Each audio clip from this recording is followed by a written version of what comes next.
While my mother was fighting for her life in the ICU, my husband was nowhere to be found. He and his family didn't want to visit her. Instead, he sent me a text message. "Send me $15,000 for my sister's wedding and my mother's vacation." He thought I would cry. I smiled, sent him $50, and then I froze all his assets. Before the story begins, please write in the comments section which state or city you are tuning in from. Friends, don't forget to like and subscribe so this channel can keep growing and bringing you even more interesting stories. The hospital hallway felt like time had frozen solid. The hands of the wall clock moved so sluggishly, their ticking barely audible over the hum of the floor buffer that had just passed by. Kezia sat alone on the cold metal waiting chair. Right outside the frosted glass door marked ICU. The sharp smell of antiseptic pierced her nose, mixing with the aroma of stale coffee from the paper cup beside her. She had been there for 12 hours. The gray silk bonnet she was wearing was a bit wrinkled, just as crumpled as her thoughts. Her puffy eyes itched and burned, remnants of the tears dried inside that room. Her mother, Mama Effie, was fighting against a massive heart attack that had struck suddenly that afternoon. Kezia closed her eyes for a moment, trying to chase away the image of her pale mother, lying there with tubes running in and out of her body. The image kept returning. She remembered the panic of that afternoon when she found her mother sitting on the kitchen floor, clutching her chest, her breath ragged. It was just the two of them in that house, Kezia's childhood home. She screamed for an ambulance. Her hands shook violently as she dialed 911. She rode with her mother to the hospital alone. Alone, she filled out the mountain of admission forms, and alone, she listened to the doctor's explanation about her mother's critical condition. She took a deep breath, swallowing the bitterness in her throat. She wasn't really alone. She had a husband. She had in-laws. But where were they? The phone she held felt cold. Since her mother was admitted to the ICU, Kezia had tried calling Tremaine, her husband, several times. The first time, Tremaine answered with a slightly annoyed tone. "What's up, Kez? I'm super busy. I'm checking out the venue with Serafina for the decor." Kezia tried to explain with a trembling voice. "Tremaine, it's Mama Effie. She had a heart attack. She's in the ICU right now." A heavy sigh was heard on the other end. "Yeah, and? You handle it first. I really can't leave Serafina's wedding prep. This is important. You know how Ms. Rowena is." Important. Kezia repeated the word in her heart. So her mother's life wasn't important. Her heart sank. "But Tremaine, Mama's condition is critical. I need you here." Tremaine sounded exasperated. "Stop exaggerating. Your mother will recover, surely. The hospital is good, right? Look, I gotta go. I'll call you later." The call cut off just like that. Kezia didn't give up. She called again an hour later. No answer. She sent a text explaining the gravity of the situation. The message was read, but left unanswered. Desperate, Kezia tried calling Ms. Rowena, her mother-in-law. She hoped that as a mother herself, Ms. Rowena would understand and maybe tell Tremaine to come. The response was even more hurtful. "Kezia," her voice shrill with disgust, "you are being so dramatic. We are stressed out here dealing with an incompetent wedding planner, and you call with this news? Don't make things worse, will you? Tremaine is helping Serafina. His sister is getting married. As a sister-in-law, you should be supportive. Don't be so spoiled. Handle your mother yourself." Click. The call was disconnected. Kezia stared at the dark screen of her phone. Spoiled. They called her spoiled for expecting her husband to be by her side when her mother was dying. She was the wife who had always held the family down. Her salary as a chief financial officer at a top-tier firm was far higher than Tremaine's. The house they lived in was one Kezia had bought with her own money. The luxury SUV that Tremaine and Ms. Rowena drove around town? Kezia paid the notes. Every month, she transferred thousands of dollars to Ms. Rowena's account for unexpected expenses and maintenance. Even though her mother-in-law was perfectly healthy, Kezia was also bankrolling the entirety of Serafina's upcoming lavish wedding. All this time, Kezia had stayed silent. She just wanted to be a good wife, a dutiful daughter-in-law. She thought her financial sacrifices would be rewarded with acceptance and affection. She was dead wrong. The night deepened. The hallway grew quieter. It was just her and a few other families of patients sleeping in uncomfortable positions down the hall. Keziah felt cold, not from the air conditioning, but from a loneliness that bit down to her bones. She felt stupid. Years of hard work, saving money only for her husband's ungrateful family to squander it. And now, when she was most vulnerable, they abandoned her. The pain in her chest was as intense as the pain her mother might be feeling. She was a devout woman who had always tried to be patient. She held back her anger, trying to pray. She tried to forgive, but her heart was too wounded. She leaned her head against the cold wall. Overwhelming fatigue washed over her. Physical tiredness, mental exhaustion. She looked at the ICU door again, praying silently for her mother to be strong. Suddenly, her phone vibrated in her hand. It wasn't a call. Her heart skipped a beat, hoping it was a text from Tremaine saying he was on his way. Keziah lifted her phone. The screen lit up, showing a notification. It was an alert from her banking app. The message read, "Automatic transfer successful. $2,000 to account name Miss Rowena." It was the fixed monthly allowance she usually sent. The money went out exactly on the first of the month, automatically, regardless of the situation. Keziah stared at the numbers, money she could have used to boost her mother's treatment costs if needed. Money that had just landed in the account of a woman who, hours earlier, had told her, "Don't be spoiled." Something inside Keziah snapped. Her patience, which until now had been like a bottomless well, had hit rock bottom. She didn't cry anymore.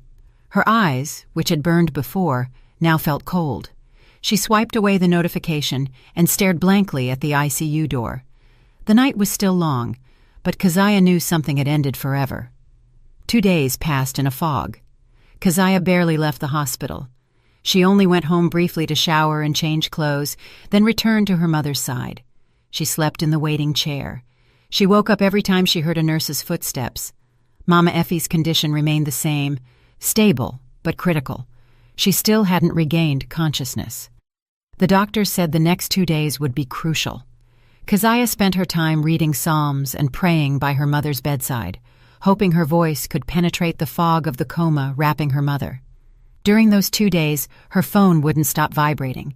Dozens of missed calls from Tremaine, Ms. Rowena, and Serafina. Hundreds of messages piled up unread.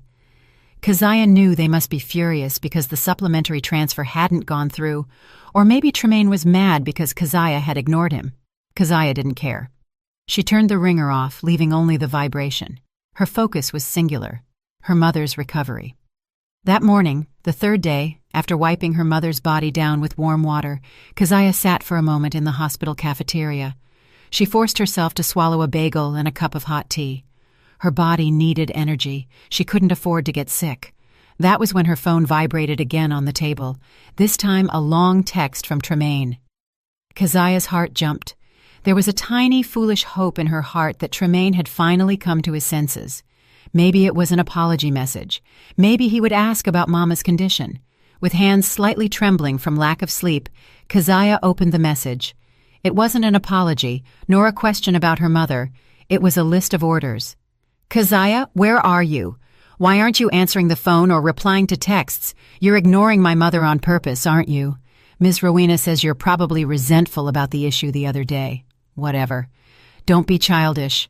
Right now, I don't care what you say. My mother says transfer $15,000 to her account quickly. It has to be today for the deposit on Serafina's new reception hall. The previous one got canceled by the venue owner. The rest is for my mother to go on vacation to Turks and Caicos so she doesn't get stressed organizing the wedding. She needs peace of mind." The message continued. "Don't be stingy. That money is also for our future. Serafina's wedding is at stake, the family honor. If it gets canceled, where are we going to show our faces? And my mother needs to relax, poor thing. So transfer the $15,000 now. It has to be there by tomorrow morning. I'm waiting." Keziah read the message once, twice, 3 times.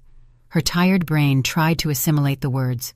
Stress, peace of mind, family honor, Vacation in Turks and Caicos, $15,000.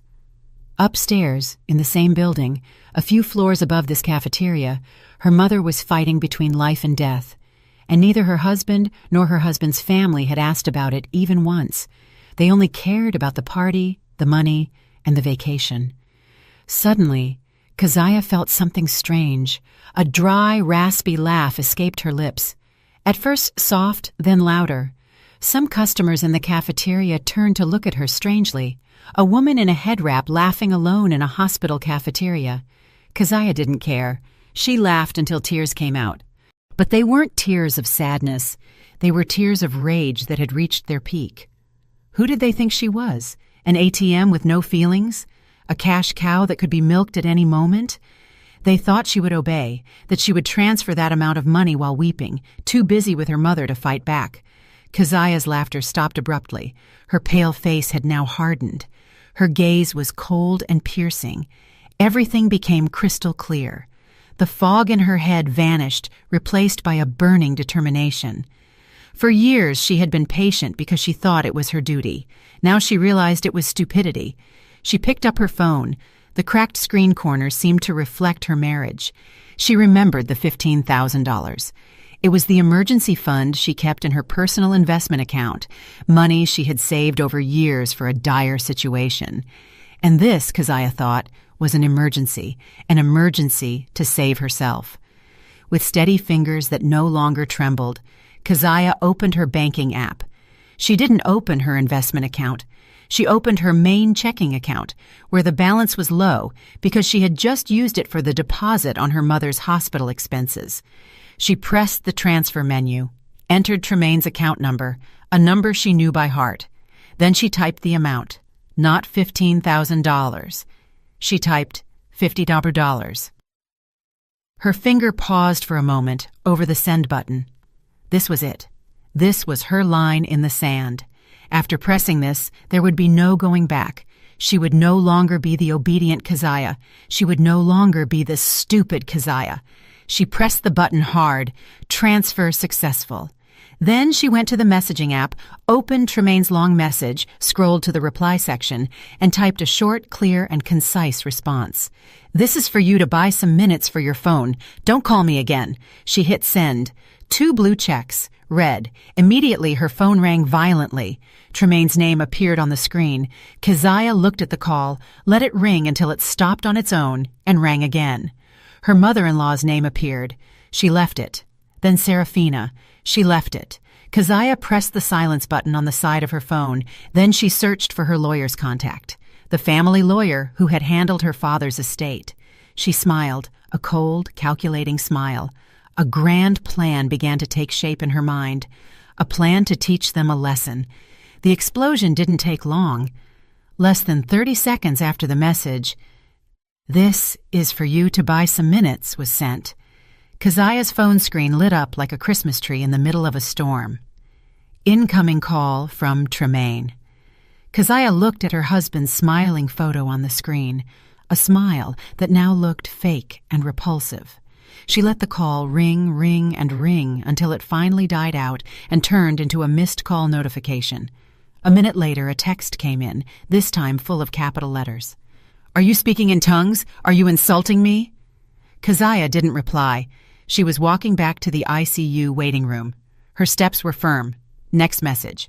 "Quick, transfer the $15K now. I'm not joking, Keziah. My mother is going to be very angry." Then another call, this time from her mother-in-law. Keziah let it ring, followed by a call from Seraphina. She ignored that too.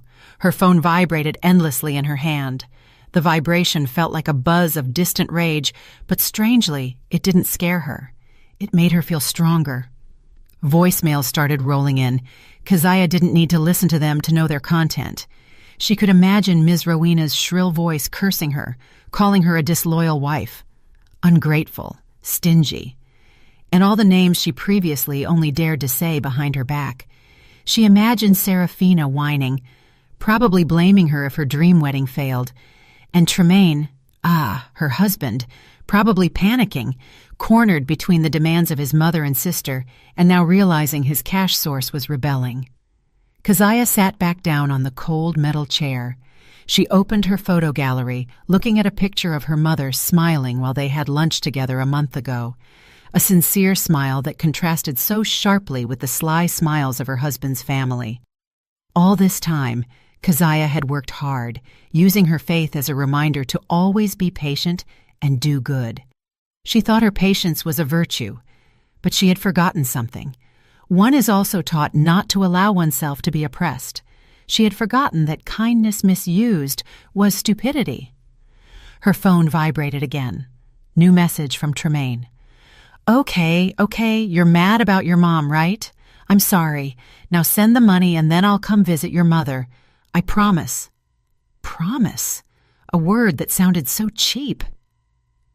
Keziah pressed the silence button on the side of her phone again. Not just the ringtone. She turned off the vibration too. She needed quiet to take the next step. She could no longer be bothered by the whining of these parasites. She searched for a name in her contacts, a name she hadn't called in a long time, but always kept for emergencies. Attorney Sterling. Mr. Sterling was an old friend of her late father, the lawyer who helped her manage all the inheritance and assets her father left before she married Tremaine. Keziah took her phone to a quieter corner of the hallway, near a window overlooking the hospital garden. She took a deep breath, then pressed the call button. Hello, good morning. Sterling speaking. A deep voice greeted on the other end. Good morning, Attorney Sterling. It's Keziah, she said. Her voice sounded calm, flat, and cold. Even she was surprised at how calm she was. Keziah, how are you, child? It's rare for you to call so early. I hope it's good news. There was a paternal tone in Mr. Sterling's voice. My news is in the process of becoming good, sir, but my mother is in the ICU, Keziah said frankly. I'm sorry, I don't have much time for small talk. I need your legal help immediately. Mr. Sterling's tone turned serious instantly. Of course, Keziah. Tell me what you need. Anything. I want you to freeze all joint accounts in my name and my husband Tremaine's. Done, said Sterling without pause. Joint accounts. Fine, that can be arranged. Most of the assets are in your name, right? Not most, sir. All. Tremaine never put a dime in there. I understand, said Mr. Sterling. Second, Keziah continued, her eyes fixed on the garden outside, I want you to stop all automatic or standing transfer instructions from all my personal accounts, especially to accounts in Tremaine's name, Ms. Rowena's name, and Seraphina's name, his sister. I want them stopped as of this very moment. Fine, that's easy. I'll process it. Keziah breathed. This is the most important part. Third, please verify the house Tremaine and I are living in now on Royal Oak Drive. It is 100% in my name, correct? Pure inheritance from my father, not marital property. A pause was heard. Maybe Mr. Sterling was checking data on his computer. Correct, Keziah. The deed is purely in the name of Keziah, daughter of John, obtained before the marriage. Your partner has no right to a single dollar from that house. Perfect, Keziah hissed. I want you to handle the sale immediately. Starting today, put up the listing. Contact the real estate agents. I want that house sold. This time, Mr. Sterling stayed silent for longer. Keziah, this is a very big step. Are you sure? I am sure, sir, Keziah interrupted. I am very sure. I have sheltered a family of parasites for too long in the house my father left me. It's time to clean up. Keziah couldn't see it, but in his elegant office, Mr. Sterling smiled slightly, a smile of satisfaction. He had known Keziah for a long time. He knew how good this girl was and had also suspected for a long time how she was being used by her husband's family. I have been waiting for this instruction for a long time, Ms. Keziah, Mr. Sterling said. His tone returned to professional, but with a hint of support. I suspected this day would come. Your father would be proud that you're finally taking a stand. Anything else? Keziah went blank for a moment. Anything else? Yes. The car my husband drives, and the car Ms. Rowena uses. Whose name is on my mother-in-law's car? Who pays the notes? Keziah smiled, a very cold smile. You're right. That's also in my name. The payments are deducted automatically from my account. Excellent. I will call the leasing company. With the suspension of automatic payment and a power of attorney from you, both cars can be repossessed by the repo men in 2 days. Do it, sir, Keziah said. Do it all. I'll send the power of attorney to your email to sign digitally. Within 5 minutes, said Mr. Sterling. Take care of your mother, Keziah. Let me handle this trash. The call cut off. Keziah felt her shoulders, tense for years, finally relax a little. She went back to the waiting room, looked at her phone. The screen was full of notifications, dozens of unread messages, dozens of missed calls. They must be confused now. But they didn't know anything yet. This was just the beginning. She remembered Tremaine's message, $15,000 for a vacation. Keziah laughed softly. Yes, she had $15,000 in her investment account, the emergency fund, and she had a much better plan for that money. The $15,000 was Keziah's anchor. It was the result of her hard work, drops of sweat, and countless overtime hours. She kept it in a separate investment account. She never touched it. She always told herself, it's for an emergency, for unforeseen hospital expenses, for a disaster. She never expected the disaster to come in the form of her own family's greed. And now Tremaine's brazen request felt like a slap that woke her up. This was an emergency to save her sanity, her dignity, and her future. After speaking with Mr. Sterling, Keziah felt her focus sharpen again. She no longer felt like a cornered victim. She was a chess player who had just moved her piece into an attack position. She sat back down next to her mother's bed. Mama Effie was still asleep under the influence of sedatives. Her breathing was regular, assisted by a machine. Grasping her mother's hand, warm but weak, Keziah felt she was gaining strength. She picked up her phone, not to check the barrage of insults from Tremaine's family, but to do a little research. She needed certainty. She opened her chat history with Serafina, Tremaine's sister. She scrolled up past dozens of photos of wedding dresses and examples of lavish decor Serafina had sent to ask for approval, or rather, budget approval. Finally, she found it. A PDF file with a proposal from a renowned wedding planner, Red Rose Events. There was also the contact number of the person in charge. Keziah took a deep breath and called that number. Good morning, Red Rose Events. Cheyenne speaking. A cheerful voice greeted. Good morning, Cheyenne. This is Keziah. I'm Serafina's sister-in-law, the one who has been handling the wedding payments so far. The cheerfulness in Cheyenne's voice dimmed a little, replaced by a professional and cautious tone. Ah, Ms. Keziah, finally you call. I've been trying to contact Serafina and Miss Rowena since yesterday, but they aren't answering. I'm so sorry, ma'am. This is very urgent. Urgent? Why? Keziah asked, feigning ignorance. You see, ma'am, the deposit for the venue and catering was due yesterday. The amount is $15,000. We gave them a deadline until today at 12 noon, but if the payment doesn't come through, unfortunately, the venue and catering for that date will be released to another client who is on the waiting list. This already affects our reputation with vendors. Exactly $15,000. The same number. They were in a panic, demanding the money because they were cornered by the deadline. I understand, Cheyenne, Keziah said in a calm voice. Thank you very much for the information. So, is the transfer coming, ma'am?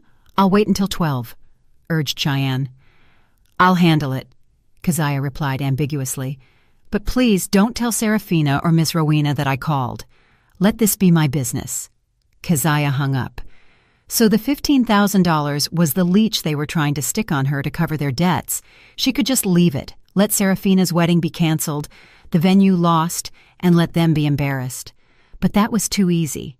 It would only give them momentary shame. She wanted to teach them a lesson they would never forget, a lesson about priorities. She remembered something. She opened her laptop that she always carried in her work bag. She opened an old folder. There was an email conversation with her mother. About a year ago, her mother had sent her a link to a website. Keziah, look at this, the Children's Hope Foundation, her mother had written in the email. They help with medical expenses for children with cancer from low-income families. How noble. If I ever have extra money, I would love to help them. Those children's prayers are surely answered.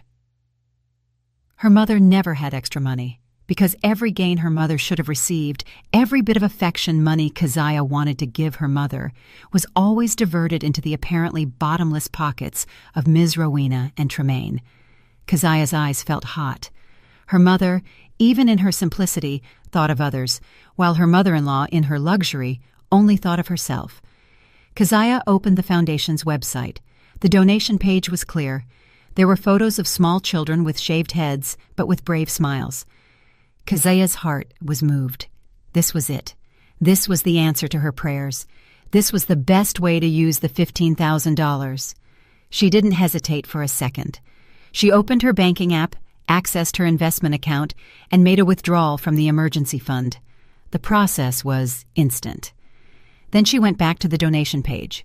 She entered the amount, $15,000. In the donor name column, she didn't write her name. She typed with steady fingers, "Donation in the name of the recovery of Mama Effie." She wanted every prayer raised from that foundation, from those children, to flow directly to her mother lying in the ICU. She clicked Confirm Transfer. Transaction successful. An email with the official transfer receipt entered her inbox immediately.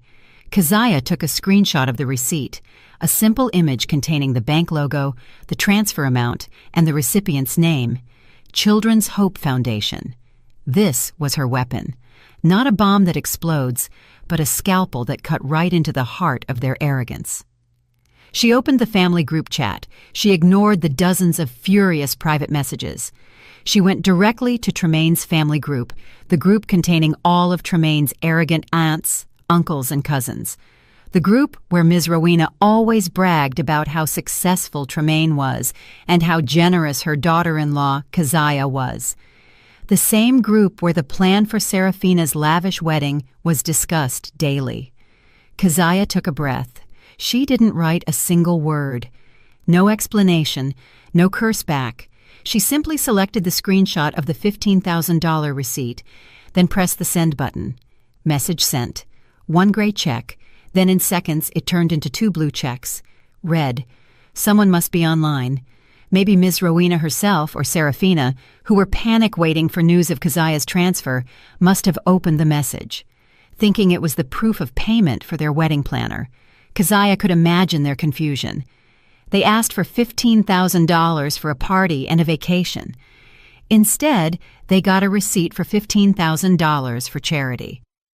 Keziah put her phone on the table face down. She turned off her mobile data. Enough for today. Enough. She went back to holding her mother's hand. "Mama," she whispered softly. "Keziah donated money in your name. Get well soon. The children are praying for you." She felt at peace, very at peace. She didn't know nor care that out there, in that group chat, a time bomb had just exploded silently. The next morning, the sun shone brightly, as if mocking the chaos that was about to erupt.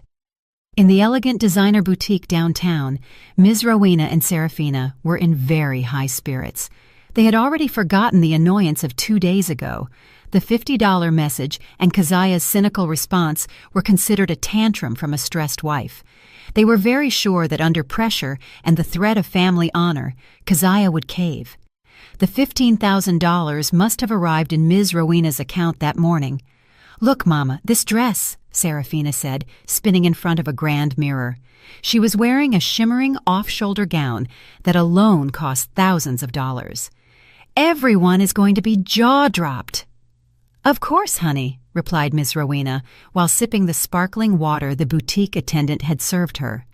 She looked at her watch, 9:30 a.m. She had already planned her day. After paying the venue deposit, she would immediately transfer the remaining $2,000 to the travel agency for her luxury vacation in Turks and Caicos. She was impatient. "All right, Seraphina, Ms. Rowena," said the designer, smiling. "The dress fits perfectly, so we're closing on this one, right? According to the agreement, we need a 50% payment today to start the alteration process." "Sure, easy," said Ms. Rowena arrogantly. She pulled out her platinum credit card. Please process it. Elsewhere in his air-conditioned office, Tremaine sat at his desk. He wasn't focused on his computer screen at all. He was restless. He hadn't managed to contact Keziah in 2 days. Her phone wasn't active. Tremaine tried to calm himself. Keziah was just emotional, but Keziah had never been like this. However, his restlessness was overcome by his faith in his mother. His mother always said Keziah was crazy about him. There was no way Keziah would dare do anything. The money must have been transferred. He just needed to wait for news from his mother. Back at the boutique, the attendant returned with an expression of slight hesitation. I'm sorry, ma'am. The card was declined. Ms. Rowena's smile froze. Declined? Impossible. Try it again. Your machine must be faulty. The attendant tried again. Declined again, ma'am. Insufficient funds. Ms. Rowena's face turned red. Limit? This card has a limit of tens of thousands, and I know Keziah pays the bill always on time. Impossible. Give it here, she snapped. She tried another card, debit card. Insufficient funds, ma'am. A cold sweat began to appear on Ms. Rowena's forehead. Something was wrong. She rushed to call Tremaine. Tremaine, my cards have been declined. Check your mother's account right now. Did Keziah's money come in? Tremaine, hearing the panic in his mother's tone, also panicked. Wait, Mama. He rushed to open his mobile banking app. First, he checked his own account. He froze. His balance was only $34.50. Keziah should have transferred his monthly allowance of $1,000 yesterday. It hadn't come in. Then he tried to check his mother's account, which was also linked to his phone. He entered the PIN. The screen lit up. Balance, $10.30. The $15,000 wasn't there. The monthly $2,000 that usually entered on the 1st wasn't there either. The account was dry. Tremaine, what's going on? Yelled Ms. Rowena into the phone, causing several customers in the boutique to turn around. No, there's nothing, Mama, Tremaine replied. His voice trembled. Nothing came in at all. What? Shrieked Ms. Rowena. That girl, your wife, she actually stopped it? How dare she? In his office, Tremaine felt the air-conditioned room heat up.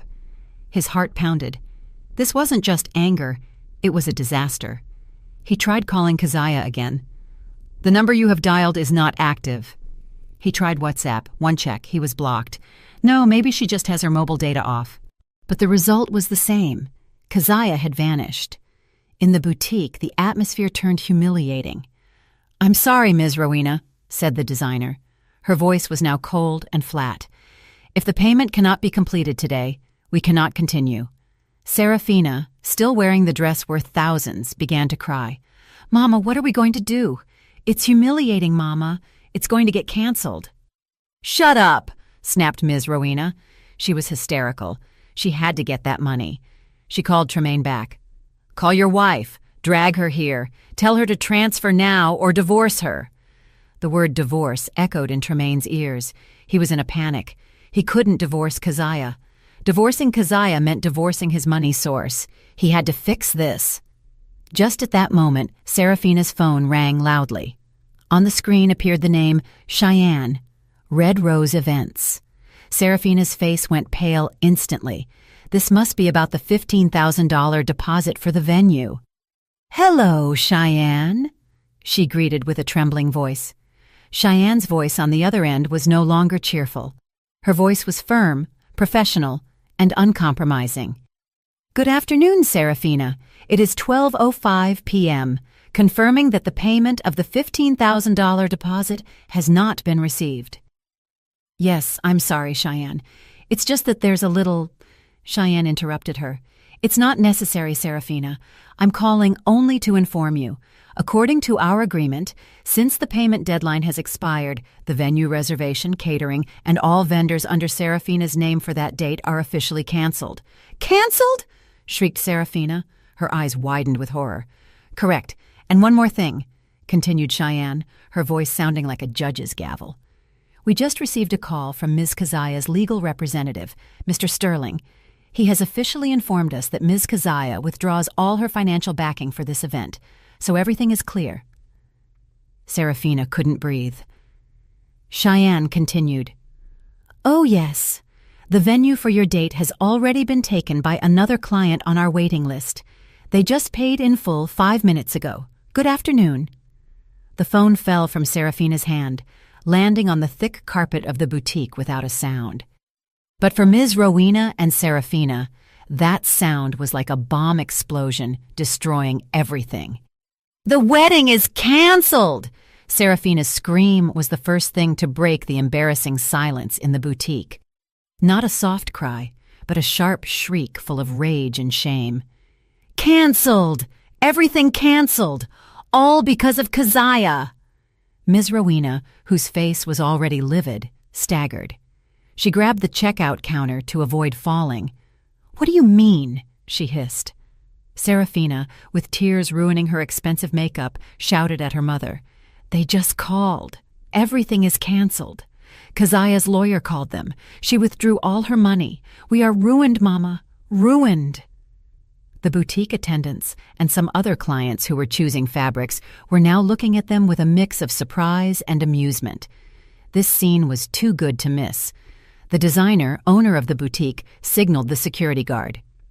I'm sorry, Ms. Rowena, Serafina, she said with a cold tone. I think your business here is finished. Please change out of the clothes, Serafina, and solve your problems outside. Kicked out. They were literally kicked out of the boutique. This was the height of humiliation for Ms. Rowena, a socialite who had always felt like a queen wherever she went. With heavy steps, Serafina went into the fitting room, slamming the door. Ms. Rowena trembled with anger, shame, and panic all at once. While the drama in the boutique was just beginning, another drama was unfolding in the digital world. The Children's Hope Foundation, the organization Keziah had donated to, had a transparency policy regarding all large donations. Exactly at 11:30 a.m., their official social media account, which had tens of thousands of followers, posted a new update. It wasn't a simple thank you. It was a beautifully designed digital poster with images of several children with cancer smiling, with large letters in the middle. A new hope has arrived, a prayer, a blessing. Below, the text read, The entire family of the Children's Hope Foundation wishes to express its immense gratitude for the extraordinary donation we received today. A total of $15,000 has been donated by a noble woman of God who dedicated this donation to the recovery of her mother. Thanks to the donor in the name of the recovery of Mama Effie. This donation will completely cover chemotherapy treatment and living expenses for 10 of our little fighters against cancer for the next 6 months. All of us here, along with the children, pray that Mama Effie is healed soon from her illness and granted total health. Amen. The post blew up immediately. Hundreds of likes and comments flooded in within minutes. Many said amen to the prayer, and of course the post appeared on the social media feed of Ms. Rowena's socialite friends. They all followed each other and also followed several accounts of large foundations to maintain their image. Simultaneously, Tremaine's family WhatsApp group, which had been silent after Keziah's screenshot, vibrated again. Tremaine's aunt was the first to notice. She forwarded the foundation's post to the group. "My God, how noble," wrote the aunt. "Is this Keziah's Mama Effie who was sick?"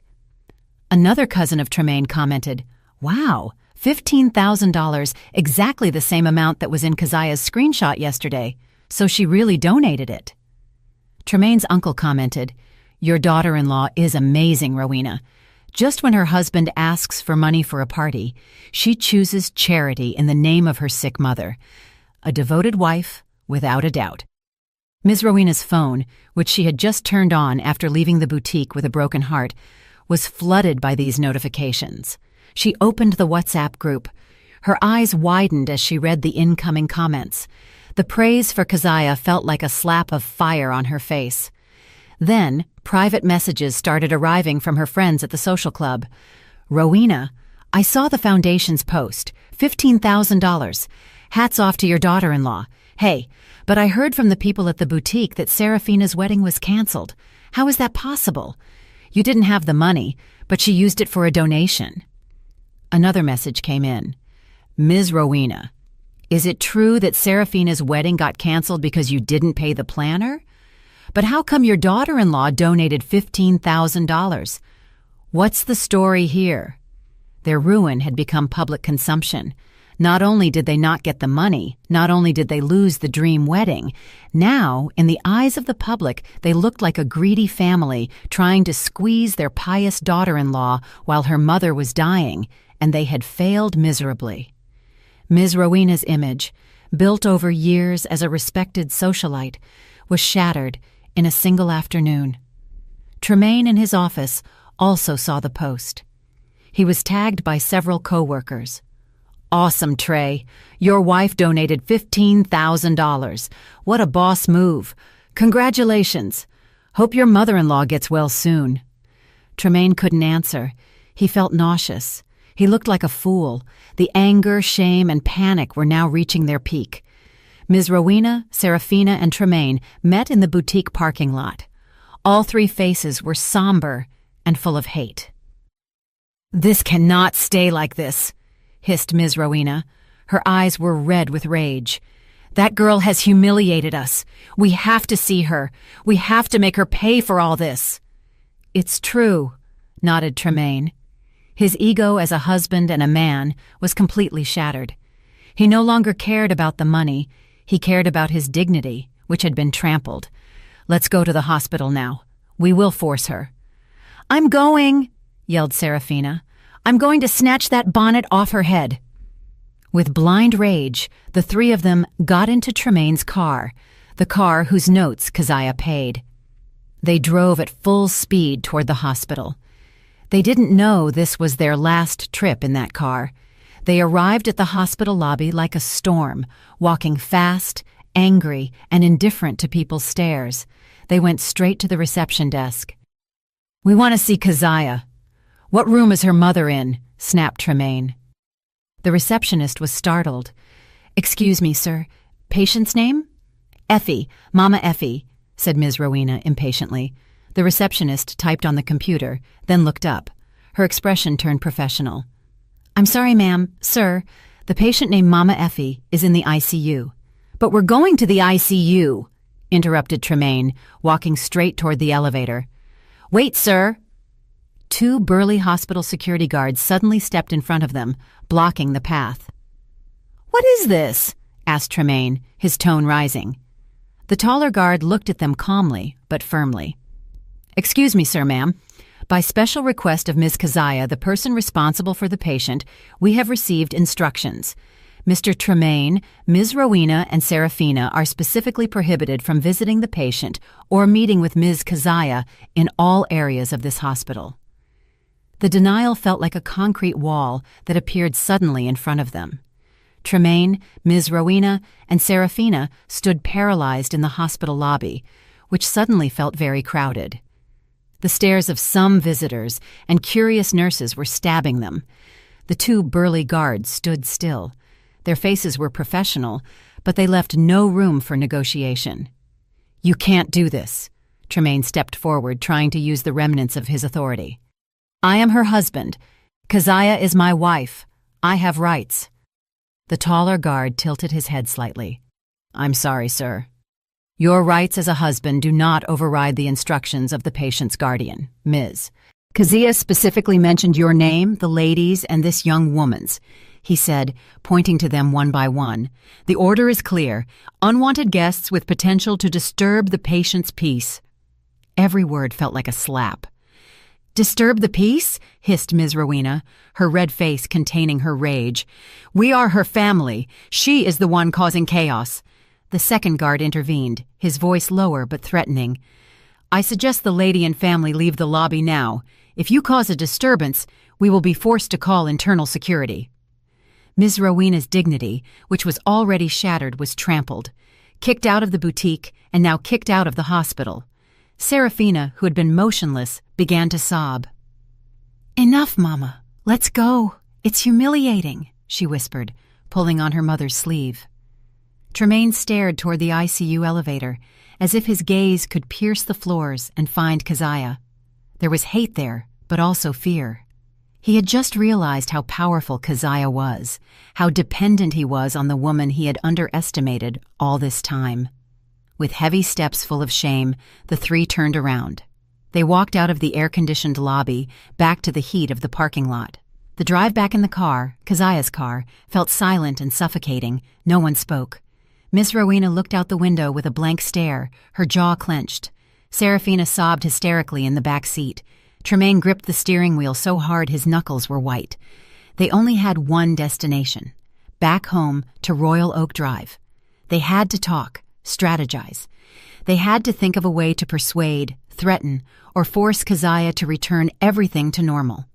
When the car turned into their luxury residential complex, Tremaine began to feel a little calm. The house was his fortress. There he was king. But that tranquility was shattered immediately. When the car approached their house, Tremaine slammed on the brakes. There was an unfamiliar black sedan parked in front of his door, and two men in formal wear were standing in front of the wrought iron gate. One of them was sticking something big and white on his gate. "Who is that?" hissed Ms. Rowena. Her confusion turned immediately into alertness. Tremaine didn't answer. He got out of the car, followed by Ms. Rowena and Serafina. They approached. The man in the suit turned. "Excuse me, whose house is this?" asked Tremaine with an aggressive tone, trying to intimidate. The man looked at Tremaine calmly and then looked at the clipboard in his hand. "Are you Mr. Tremaine?" "Yes, that's me. What's going on?" "Good. We are from the law firm Sterling & Associates," said the man, handing a thick brown envelope to Tremaine. "This is a formal warning letter for you, Ms. Rowena and Serafina. And this," he pointed to the large paper he had just stuck on the gate, "is an official notice." Tremaine tore open the envelope roughly. His hands shook as he read the content. The letter was written in rigid legal language, but the essence was clear. The house at 12 Royal Oak Drive is the absolute property of Ms. Keziah. Mr. Tremaine, Ms. Rowena, and Serafina no longer have permission to occupy said property. This property has been officially registered for sale through a real estate agent. You are given a period of 14 days from the date of this letter to vacate the house and return all keys. Any attempt to damage the property or refusal to vacate will be prosecuted criminally. Tremaine read the last sentence over and over. Vacate the house. 14 days. "Sir, this was your house?" "Impossible! This is my house!" shouted Tremaine, crumpling the letter. "I am her husband!" "I'm sorry, sir," said the man, unmoved. "The property deed is in Ms. Keziah's name, obtained prior to marriage. It is her exclusive property. We are only doing our duty." Beside him, Ms. Rowena was reading the large letters on the paper stuck to the gate. The text was printed in bold and capitals. "This property is for sale under legal supervision. No trespassing." With Mr. Sterling's phone number. "No, it can't be." Ms. Rowena staggered. She grabbed the pillar of the gate. Neighbors walking in the evening began to look. Some even stopped and whispered. "Keziah!" screamed Ms. Rowena, losing control. "Keziah is crazy. She's kicking us out." Tremaine was still paralyzed by the warning letter. His brain couldn't process the reality. He had just lost his home. That was when a loud diesel engine noise was heard approaching from the end of the street. A large yellow tow truck slowed down and stopped right behind Tremaine's car. Behind it, two motorcycles ridden by men in leather jackets stopped. Repo men. A hard-faced man got out of the tow truck. He walked toward Tremaine. "Excuse me, is this the silver SUV with license plate number?" Tremaine, still confused, just nodded. The man showed a repossession order. "We are from the leasing company. The owner has unilaterally stopped the payment of notes in the name of Ms. Keziah for this unit. According to the contract, we have been ordered to seize this unit. Please hand over the keys immediately, sir." Tremaine looked at the letter, then his car, and then at the hard-faced man. He had just realized. Of course, this car, the car he always took pride in showing off to his friends, the car he used to take his mother shopping, wasn't his either. It was Keziah's. "Wait!" said Tremaine in a panic. "This is a misunderstanding. I will pay." "Sorry, sir. The order is to seize the unit, not collect. You have the keys." The man was impatient. "This is my car! Get lost!" shouted Tremaine. The man signaled his two friends on the motorcycles. They got off, burly. The atmosphere became tense. "Are you going to hand them over the easy way, or will we take them by force?" said the repo man with a flat tone. Serafina screamed in fear. Ms. Rowena stood mute, her face pale as a corpse. Tremaine trembled. He looked left at the man from the law firm. He looked right at the repo men. In front of him, on the gate of his house, was a for sale sign. They were cornered. They had totally lost. With trembling hands, Tremaine rummaged in his pocket. He threw the car keys on the ground. "Take them!" he hissed. His voice broke from rage and shame. The repo man picked up the keys. "Thank you for your cooperation." He got in the car, started it, and drove it up onto the tow truck. The man from the law firm nodded. "Our work is done. Good afternoon." He got into his car and left. The tow truck started its engine and drove away slowly, taking Tremaine's car. Tremaine, Ms. Rowena, and Serafina now stood on the side of the street in front of the house that was no longer theirs, without a car, without money, and worst of all, with dozens of pairs of eyes from the neighbors watching their afternoon drama. They lost everything in less than 3 hours. The sun began to set, projecting a beautiful golden-orange color in the sky. But for Tremaine, Miss Rowena, and Serafina, that light felt like mockery. They were still standing on the sidewalk in front of the house that now felt foreign. The gate was locked, and the for sale sign seemed to laugh at them. Some neighbors who previously only whispered now dared to come out pretending to water plants or clean their cars when clearly they were watching them. "Get inside," hissed Tremaine. He pushed the gate, but it was locked. Of course. He remembered Keziah must have told Mr. Sterling to change the lock or activate the digital lock that only Keziah could access. "So what do we do?" yelled Serafina, hysterical. "We're going to sleep on the street? Tremaine, do something! You are her husband!" "Shut up!" snapped Tremaine, venting his frustration. "Do you think it's easy?" Ms. Rowena, who had been mute until now, began to move. Her pale face was now full of a cold rage. "We can't stay here. It's humiliating," she said in a low voice. "Let's go." "Go where?" asked Tremaine, confused. "We have no car. We have no money." "Call," said Ms. Rowena. "Call relatives. Call Aunt Fatima. Call your uncle. Ask them to pick us up." Tremaine hesitated. Since he had successfully married Keziah, his family had kept their distance from the other relatives. Ms. Rowena always felt superior, but now he had no choice. He took out his phone, opened contacts, called his uncle. The call was answered. "Hello, Tremaine." "Hello, Uncle. Sorry to bother you. Could you please—" "Oh, yes, Trey. I was about to send you a message," interrupted the uncle. "I saw the Foundation's post. That is wild. Your wife Keziah is amazing. $15,000. She donated in her mother's name, and I heard in the group they needed money for Serafina's wedding. Wow, Keziah is truly a devoted wife, prioritizes her mother in charity. You are very lucky. Cheers." Tremaine stood silent. The news had spread faster than fire. His uncle was congratulating him, but it felt like a punch. "Trey? Hello? Why are you quiet?" "Yes, Uncle. Look, we are having a little problem on the road. Could you please—" "Oh, sorry, Trey. I'm out of town on business. Another time. Send my regards to Keziah. Tell her I am very proud of her." Click.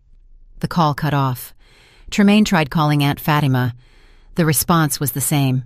"Wow, Tremaine, I'm very busy. I'm at the social club. You and Keziah, right? Your wife is the topic of conversation for everyone. Beautiful, rich, and devout. Take good care of her. Gotta go." No one wanted to help. The news of the $15,000 donation had turned Keziah into an angel in the eyes of the extended family and indirectly turned them, Tremaine, Ms. Rowena, and Seraphina, into the greedy antagonists. Who would want to help parasites who had just been humiliated by their host? Seraphina, seeing the despair on her brother's face, had another idea. Trayvon, her fiancé. Of course, Trayvon would help her. He was her prince. With trembling hands, Seraphina called Trayvon. "Hello, baby? Where are you? Help me," she said, crying. "I've been kicked out of the house by my sister-in-law, Keziah. The wedding, I know." Trayvon's voice on the other end sounded cold, very cold. "I already heard everything, Seraphina. My mother just received a call from the venue. They are charging us a cancellation penalty of $5,000 because we signed the contract as second responsible parties." Seraphina froze. "What? But that's my sister-in-law Keziah's business." "Your sister-in-law Keziah has washed her hands of it. Her lawyer said she isn't responsible for your debts, and now my family's honor is at stake. My mother told me to find you. Send me your location right now." It wasn't the tone of affection Seraphina expected. It was a tone full of anger. But Seraphina, in her panic, still had hope. "Yes, baby, sending it fast." The three waited at the complex's empty security booth. 30 minutes later, a luxury sedan pulled up. It wasn't Trayvon alone. Trayvon got out with his mother, a stiff-looking woman wearing flashy jewelry. "Seraphina," said Trayvon's mother bluntly, "I want to talk." They stood on the sidewalk. Trayvon's mother looked at Ms. Rowena with disdain. "So this is you, Ms. Rowena. The family that calls themselves respectable turns out to live off their daughter-in-law." "Watch your mouth," hissed Ms. Rowena, though her voice was weak. "I don't have to watch my mouth," snapped Trayvon's mother. "You have humiliated my family. You ordered a lavish wedding without having money, and now they are chasing us for a cancellation penalty of $5,000. Seraphina looked at Trayvon pleadingly. "Trayvon, please, baby." Trayvon looked away. He didn't dare look at Seraphina. "I'm sorry, Sarah," he said quietly. "My mother is right. I can't marry a woman from a family of scammers." "Scammers!" shrieked Seraphina. "Yes, scammers," replied Trayvon's mother. "You claim to be rich, but you are broke. This wedding is canceled. And listen well, we aren't going to pay your debts. We will sue you legally for those $5,000. Here is the invoice. Enjoy it." She threw a paper with the invoice from the venue at Seraphina's chest. Trayvon and his mother got into the car and left, leaving Seraphina slumped on the sidewalk holding the debt invoice. Tremaine and Ms. Rowena could only watch. They had hit rock bottom. Evicted, no car, no money, no relatives willing to help, and now chased by a debt of $5,000. That night, they used the little cash left in Tremaine's wallet, Keziah's $50, which he still kept plus some small bills, to take a ride share to the most humiliating place Tremaine could imagine. A small rental house in a narrow alley on the outskirts of the city, a place he had rented when he was a broke student before meeting Keziah. The place was cramped, stuffy, and smelled of sewage. There was only one room, a dirty bathroom, and a tiny kitchen. This was their new reality. The next morning, Tremaine, with the remnants of his dignity, tried to go to his office. He took a bus. He arrived at the lobby of his fancy office. When he swiped his access card, the turnstile didn't move. Red light, access denied. He called HR. "Mr. Tremaine? Oh, yes, I'm sorry, sir. Due to company restructuring and a performance review, we have been forced to terminate you, effective as of today. The termination letter will be sent to your email." Restructuring. Tremaine knew it was a lie. This company was a partner of Keziah's family business. A single call from Keziah or her lawyer was enough to destroy him. He returned to the rental house in the alley on foot in the middle of the day. Ms. Rowena and Seraphina were sitting on the floor staring into space. "How was it?" asked Ms. Rowena. Tremaine just shook his head and threw himself on the thin mattress. Finished. Ms. Rowena didn't give up. She didn't want to live like this. There was still one hope. Her jewelry. all the gold, diamonds, and bracelets she had collected. She opened her bag, taking them all out. "We still have this. It can be sold," she said. She left the alley looking for the nearest pawn shop. She entered with the remains of her arrogance. "Sir, I want to pawn this," she said, placing a large diamond necklace on the counter. The shop owner took it, examined it, then scraped it on a testing stone, dropping a chemical liquid. Then he laughed softly. "Why are you laughing?" asked Miss Rowena, offended. The man looked at her with amusement. "Ma'am, this is fake. Good quality imitation, but fake. Glass? Zirconia, not diamond." "Fake?" repeated Miss Rowena, incredulous. The man took her gold bracelet. "This, too. Only the plating is gold. Inside is brass." He checked all of Miss Rowena's jewelry. "Nothing is real, ma'am. Everything is fake." Miss Rowena stood mute. She remembered that most of this jewelry had been bought by Tremaine, bought with Keziah's money. Tremaine or Keziah? They had been giving her fake things all this time, all her pride, a falsehood. The shop owner looked at her with pity mixed with amusement. "If you sell it by weight at the flea market, the most you get is $50, ma'am." Miss Rowena felt her legs weaken. She was being mocked by the owner of a pawn shop in a narrow alley. This was karma. This was the end of everything. A week had passed since the storm. A week since Keziah froze accounts, stopped transfers, and sent the donation receipt that shook her husband's family. Inside the ICU room, time ran differently. Keziah no longer thought about them. Her phone was now clean. She had changed her number, giving it only to Mr. Sterling and a few close relatives of her mother. Her concentration was 100% focused on the woman lying in the hospital bed. Every morning she read the book of Psalms next to her mother's ear. Every afternoon she told her good things, as if her mother could hear. She told her about the $15,000 donation. "Mama," she whispered one afternoon, while wiping her mother's arm with a warm towel, "Keziah donated the money in your name to the Children's Cancer Foundation, just like you wanted. There are 10 children who can get treatment thanks to you. Everyone is praying for you. They say, 'Get well soon, Mama Effie. You have to wake up. You have to hear their prayers.'" She said it over and over, every day like a mantra. She was planting hope not only for her mother but also for herself. And that morning, a miracle happened. While Keziah was reading her prayers, she felt the grip of her hand being reciprocated. Weak, but perceptible. Keziah stopped reading, her eyes fixed on her mother's fingers moving slowly. Then Mama Effie's eyelids fluttered. Slowly, very slowly, those eyes opened, her gaze blurry, searching to focus. "Mama," Keziah's voice trembled.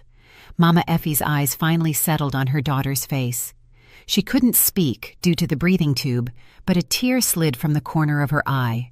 Keziah wept, not tears of pain like last week, but tears of happiness that burst out. She immediately pressed the nurse call button. The doctor on duty and several nurses rushed in. They checked the monitors, pupils, and the mother's response. The chief doctor treating Mama Effie arrived shortly after. After an intensive exam, he left the room and met Keziah with a smile of relief. "This is a miracle, Ms. Keziah," said the doctor. "Man, honestly, we were pessimistic, but somehow about 5 days ago, her vitals improved drastically. Her brain response increased. Her body decided to fight, and today she has woken up. Ms. Effie's fighting spirit is extraordinary." Keziah smiled behind the veil of her tears. 5 days ago, just after telling her about the donation. "It's because of the prayers, doctor. The children's prayers," whispered Keziah. Mama Effie's recovery was faster than expected. In a few days they removed the breathing tube. She was transferred to a private room. Keziah took care of her diligently, fed her porridge, helped her learn to speak again, and told her everything, except Tremaine's betrayal. She only said, "Mama, Keziah is processing a separation with Tremaine. It just doesn't work anymore. Pray for Keziah, please." Mama Effie, still weak but with a sharp gaze, just nodded and stroked her daughter's head. She understood more than Keziah thought. While caring for her mother, Keziah took care of her freedom. Mr. Sterling came to the hospital with a thick folder. "Everything is in order, Ms. Keziah," he said in the lobby. "The house already has the highest offer, well above market price. They are in a panic, ma'am. I heard from an informant. They are now living in a rental house in an alley on the outskirts of town. Tremaine was fired, and lastly, they are being sued by his ex-fiancée's family for a venue cancellation penalty of $5,000. Keziah listened to everything calmly. There was no pity nor excessive satisfaction, just a feeling of relief, as if a heavy burden had finally been released. "And this," Mr. Sterling offered her a paper and a pen, "the divorce petition. I have already included the demands: spousal abandonment, especially during the mother's critical illness, and moral and material damages. Sign here." Keziah took the pen. She remembered her wedding day. She remembered her promise to be an obedient wife. She thought obedience meant swallowing all bitterness. She was wrong. She took a deep breath and then stamped her signature firmly, without the slightest doubt. It wasn't a signature on a divorce document. It was a signature on her Declaration of Independence. 2 weeks later, Mama Effie was discharged. She still needed to use a wheelchair temporarily, but her spirit had returned. Keziah pushed her mother's wheelchair down the hospital hallway, which now felt friendly. They laughed, planning what they would cook when they got home. Keziah's new house, smaller but cozy, that Mr. Sterling had prepared. As they approached the lobby, Keziah's steps stopped. A man was there blocking their path. The man was dirty, his hair long and unkempt. His face was dull, with messy stubble. His clothes, which were once expensive, now looked worn and loose on his thin body. It was Tremaine. He looked at Keziah with red, desperate eyes. "Keziah!" His voice was rough. Mama Effie in the wheelchair grabbed her daughter's arm. She recognized the man who never showed up when she was dying. Tremaine didn't care about the people staring in the lobby. He didn't care about the security guards approaching. He advanced a few steps and then knelt. He dropped to the freshly mopped floor, right at Keziah's feet. "Keziah, forgive me," he shouted. His voice broke into a cry. "I was wrong. I was blind. I beg you, Kez. Forgive me." People stopped. They watched.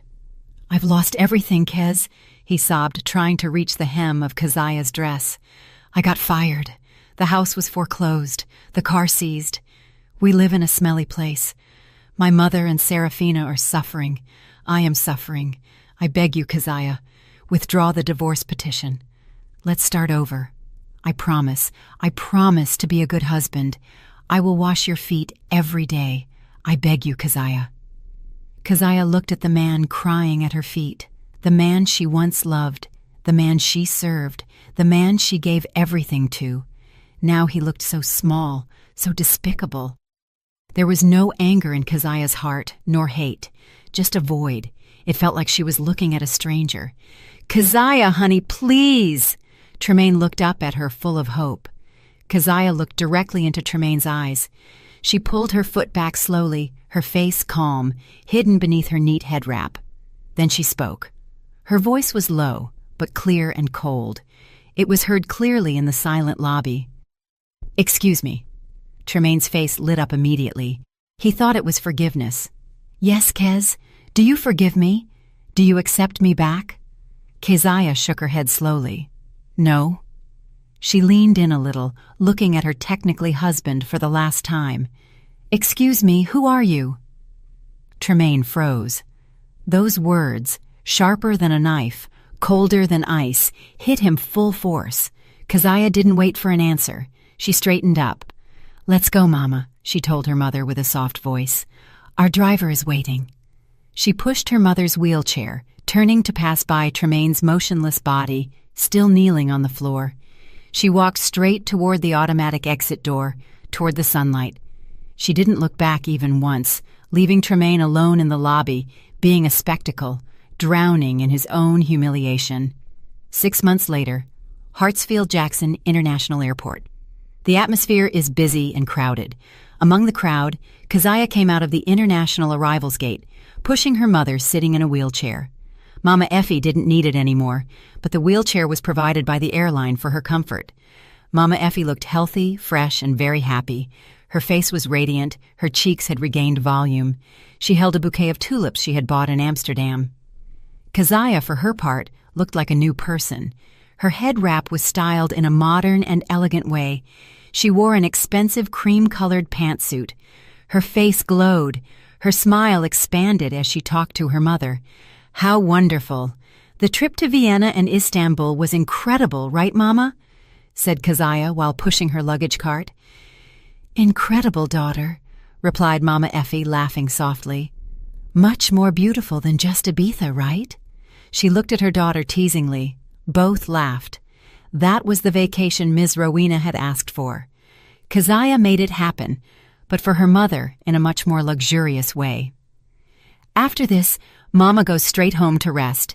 Keziah has to go to the office for a moment. There is a shareholders' meeting, said Keziah. Since her divorce was finalized, she had recovered everything. Tremaine didn't receive a single dollar. Keziah took back the company her father left, which her mother had been managing remotely. With her financial intelligence and her new firmness, she turned the company situation around in 6 months. Now she was the respected CEO. On the other side of town, in a small rental house in a narrow and stifling alley, the door with peeling paint opened and a scream was heard. You've been playing on the phone all morning, useless. Help me sew this. The customer's orders are waiting. It was Ms. Rowena's voice. She looked 10 years older. Her hair, which used to be always styled, was now thin and tied up any old way. She was sitting on the floor, surrounded by piles of fabric scraps, busy in front of an old sewing machine. Now she was a seamstress doing alterations for neighbors. They paid her $5 apiece. Serafina, who looked equally disheveled, threw her phone on the mattress. What is it, Mama? I'm trying to do a live stream to sell stuff, but nobody is watching me, she yelled, frustrated. All this is your fault, Mama, for your greed. If you had been nice to Keziah, our life wouldn't be like this. How dare you blame me? Ms. Rowena stood up, her eyes bloodshot. It's all your fault, spoiled girl, asking for a lavish wedding. And because of your brother, that coward Tremaine. He hasn't sent money in a month. Who knows where he is now? He doesn't send money because he doesn't have any, shrieked Serafina. Do you think a day laborer earns much? Enough to feed himself, and that's it. Bah, you are all the same, useless children. Ms. Rowena threw a deflated feather pillow at Serafina. Both got involved in a loud fight, pulling hair and cursing each other, fighting over whose turn it was to eat the last packet of instant noodles in their dirty kitchen. They were trapped in a cycle of poverty and mutual blame. Elsewhere, at a muddy loading dock smelling of fish, the sun had just risen, but a man was already soaked in sweat. He was thin, his skin sunburnt, his t-shirt torn at the shoulders sticking to his back, which now showed his bones. It was Tremaine. He was struggling to push a hand truck full of rice sacks weighing hundreds of pounds. Hey, Tremaine, faster, don't stand there staring, shouted a foreman from the other side. Tremaine, out of breath, nodded reluctantly. He pushed the hand truck with the rest of his strength, taking it to the edge of the road where a truck would pick it up. While waiting for the truck, he stopped for a moment. He wiped the sweat from his forehead with his dirty sleeve. His tired eyes looked across the street. There, on top of a building, a giant video screen was broadcasting a morning awards show live. The award and recognition for Young Philanthropist of the Year goes to... The camera focused on a woman walking up to the stage, an elegant woman with a cream-colored head wrap, smiling radiantly, accepting a crystal trophy. It was Keziah. Below the screen read, Keziah, daughter of John, honored for her dedication to social programs through the Children's Hope Foundation. Tremaine froze. His heart felt squeezed. The hand truck in front of him felt heavier. He looked at Keziah's face on the giant screen, the face he had wasted, a face that was now so bright, so happy, and so far out of his reach. He was a dirty day laborer, and that woman was a star. Just at that moment, a gleaming metallic black luxury car stopped at the traffic light right next to Tremaine. The car windows were tinted dark. Tremaine couldn't see inside. Inside the car, Keziah had just hung up the phone with her mother. Yes, Mama. Keziah is already on the way to the office. Rest, please. She put down the phone and looked out the window. She looked toward the loading dock, toward the crowd, toward the laborers working. She didn't see Tremaine specifically. She just saw an everyday scene. Then she smiled softly, a smile of satisfaction, not from seeing anyone suffering, but because she was grateful for her life. Now she had weathered the storm and found her rainbow. The light turned green. The luxury car glided smoothly over the asphalt, turning sharply to move away from the loading dock, taking her toward the skyscrapers where her office was. On the sidewalk, Tremaine remained motionless, staring at the video screen. The horn of the truck behind him woke him up. "Hey, move it! You're blocking the way!" Tremaine startled. He lowered his head deeply, hiding his face full of sweat and tears of regret. He grabbed the handle of his hand truck again, and with the little strength he had left, pushed his karma under the morning sun. Did you like the story? And which city are you listening from? Let's meet in the comments. If you liked the story, you can support me by sending a super thanks so I can keep bringing more stories like this. Thank you so much for your sweet support. I'm looking forward to your comments on the story. On the screen, you can see 2 new life stories that I highly recommend. There's so much more on my channel. Don't forget to subscribe. See you in the next life story with love and respect.